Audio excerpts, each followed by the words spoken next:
અને હવે અન્ય સમાચારો પર નજર કરીએ તો અમદાવાદના વસ્ત્રાલ સીમમાં ફટાકડા ફેક્ટરીમાં બ્લાસ્ટનો જે કેસ સામે આવ્યો હતો તે ફેક્ટરીમાં બ્લાસ્ટની ઘટના બાદ વધુ એક ડિમોલિશનની કાર્યવાહી હાથ ધરવામાં આવી છે। રોનક ક્રેકર્સ ફેક્ટરીમાં ગેરકાયદે બાંધકામ તોડવા માટે કાર્યવાહી કરવામાં આવી, જેમાં 2 ઓરડી અને શેડ સહિતનું બાંધકામ જમીનદોસ્ત કરવામાં આવશે। વાંચ રોડ પર આવેલી નસીબ ફાયર વર્કર્સ ફેક્ટરીમાં પણ દબાણ દૂર કરવામાં આવશે। ચુસ્ત પોલીસ બંદોબસ્તની સાથે એએમસીએ આ કામગીરી હાથ ધરી છે। 2 ફટાકડા ફેક્ટરીમાં ગેરકાયદે બાંધકામ પર તંત્રએ હથોડો ઝીક્યો છે।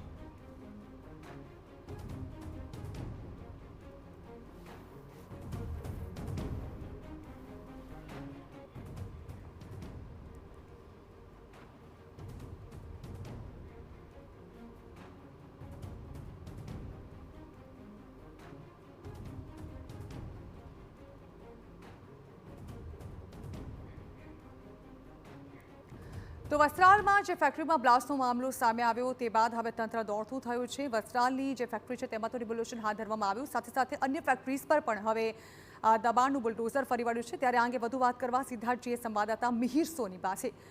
મિહિર, હવે તંત્રએ કામગીરી હાથ ધરી છે, વધુ કેટલીક ફેક્ટરીઝ પર પણ ડિમોલિશન હાથ ધરવામાં આવ્યું છે।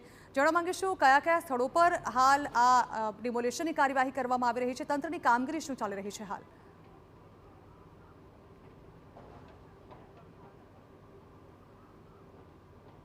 જણા વસ્ત્રાલમાં ફટાકડાની ફેક્ટરીના બ્લાસ્ટ બાદ પોલીસ એક્શનમાં આવી છે અને જે વસ્ત્રાલ સીમમાં આવેલી આ રીતના ફટાકડાની ફેક્ટરી હોય કે જ્યાં ગેરકાયદેસર હોય અને જેને લાયસન્સ ન હોય તેવા જે બાંધકામો છે તેને ડિમોલિશનની કામગીરી છે તે કરવામાં આવી રહી છે। આ સીધા દ્રશ્યો જોઈ શકાય છે કે હાલ પોલીસ અને એએમસી સંયુક્ત રીતના અત્યારે હાલ ગેરકાયદેસર જે બાંધકામો છે કે જે ફટાકડાની ફેક્ટરીઓ છે ત્યાં આગળ આ રીતનું બાંધકામ ઊભું કરવામાં આવ્યું હોય તેને અત્યારે હાલ તોડવામાં આવી રહ્યું છે। આ દ્રશ્યો કે જે વસ્ત્રાલ સીમમાં આવેલું કે જ્યાં આગળ રોનક ક્રેકર્સ જે ફેક્ટરી છે કે તેમાં અત્યારે હાલ ગેરકાયદેસર બાંધકામ છે તેને તોડવામાં આવી રહ્યું છે। આ સાથે જ વાંચ રોડ પર આવેલું નસીબ ફાયર વર્કર્સ ફેક્ટરી છે ત્યાં પણ આ બાંધકામ છે તે તોડવામાં આવી રહ્યું છે। એટલે હાલ રામોલ પોલીસ દ્વારા 2 જેટલા જે ફેક્ટરીઓ છે કે જે ગેરકાયદેસર છે તેને અત્યારે હાલ તોડવાની કામગીરી છે તે કરવામાં આવી રહી છે। અહીંયાની વાત કરવામાં આવે તો જે આ રોનક જે ફેક્ટરી છે કે જે તેમાં 2 ઓરડી અને 1 શેડ છે તે ગેરકાયદેસર આખો બાંધકામ છે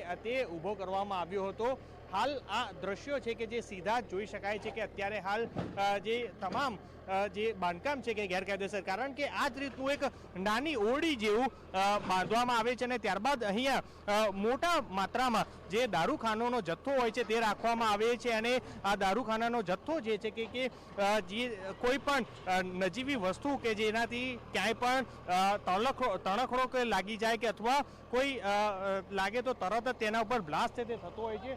આ જ રીતનું વસ્ત્રાલમાં પણ જે છે કે જે આ ઘટના બની હતી કે જ્યાં આગળ ન્યૂ ગુજરાત જે ક્રેકર્સ હતું કે જ્યાં આગળ આ બ્લાસ્ટનો બનાવ બન્યો હતો। અત્યારે હાલ જે રામોલ પોલીસ દ્વારા 2 જેટલી જે ફેક્ટરીઓ છે કે જે આ જ રીતના ખેતરોમાં જે બનાવવામાં આવી હોય અને ત્યાં આગળ જે તમામ મુદ્દામાલ છે તે મુદ્દામાલ તો કબજે કરી દેવામાં આવ્યો છે, પરંતુ આ સાથે જ જે ગેરકાયદેસર બાંધકામ છે તેને તોડવાની કામગીરી છે તે ચાલી રહી છે। હું મારા કેમેરા પર્સન મહેશ સિંધીને કહીશ કે જે બીજા દ્રશ્યો છે કે જે બતાવે કે જે હાલ આ જ જે એક જ જે ફેક્ટરી છે કે જે તેની અંદર બીજી ઓરડીઓ છે કે જે આવી ઓરડીઓ બનાવવામાં આવી હોય અને આ જ ઓરડીમાં ખૂબ મોટી માત્રામાં દારૂખાનાનો ગોળો હોય છે કે જે રાખવામાં આવતો હોય છે અને તેને અત્યારે હાલ તોડવાની કામગીરી છે તે ચાલી રહી છે।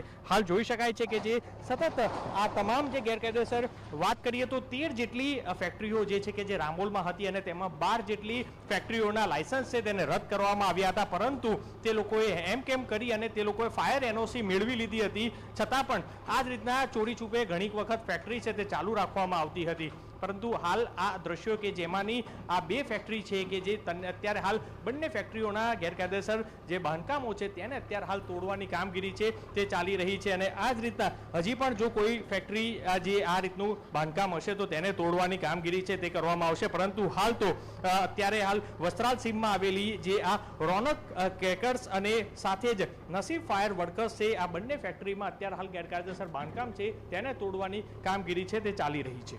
જી બિલકુલ મિહિર, આભાર। તો વધુ કેટલીક ફેક્ટરીઝ પર હવે દબાણ ઝુંબેશ હાથ ધરવામાં આવી છે, ગેરકાયદે ધમધમતી આ ફેક્ટરીઓ પર તવાઈ બોલાવવામાં આવી છે। વસ્ત્રાલમાં વધુ 2 ફેક્ટરી પર ડિમોલિશન પ્રક્રિયા હાથ ધરવામાં આવી છે।